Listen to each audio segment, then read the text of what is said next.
Go live right now to KWW reporter Travis Breeze. After Travis, you talked to a couple of these incumbents, so I'll ask the question. I think I know the answer already, but do they regret going against the governor? Ron, the two representatives that I talked to said that they do not regret it. They said that they are from rural districts and they were worried about how the private school voucher proposal would have affected smaller school districts and how they would have been able to absorb some of those losses.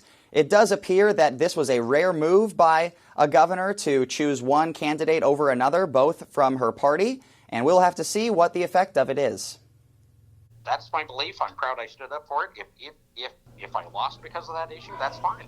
Governor Reynolds endorsed at least 3 Republicans for State House at the end of May or beginning of June. Something they had in common is they were all trying to unseat someone who was opposed to the governor's private school voucher proposal. I feel like this is really going to be a bad thing. I think it's going to raise property taxes down the line. John Thorup of Knoxville lost the Republican nomination to Barb Caniff McCullough on Tuesday. He thinks she will be a great lawmaker if elected, but also feels there was an external force in their race. I think there were other factors. Obviously, a governor tends to not pick winners and losers in their own party. I can't recall when that's happened, at least recently in Iowa politics, to see a governor endorse the challenger to an incumbent within his or her own party. I just don't recall that happening, because obviously it creates a lot of intra-party politics. And it's going to have a chilling effect on whether they will stand up and represent their district,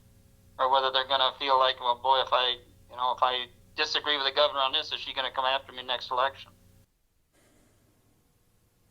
I reached out to the governor's press office today for a comment on this, and they referred me to her campaign team. I reached out to them after normal business hours had ended today and did not get a response by this newscast. In Iowa City, Travis Breeze, News 7 KWWL. Yeah, Travis, hey, thanks for the update. Certainly an unusual situation. Now, the governor's proposal for the Students First vouchers, as you know, failed in the Iowa House during the extended session in the legislature. It would have used about $55 million in taxpayer money in fiscal year 2023, but it did not get through the legislature.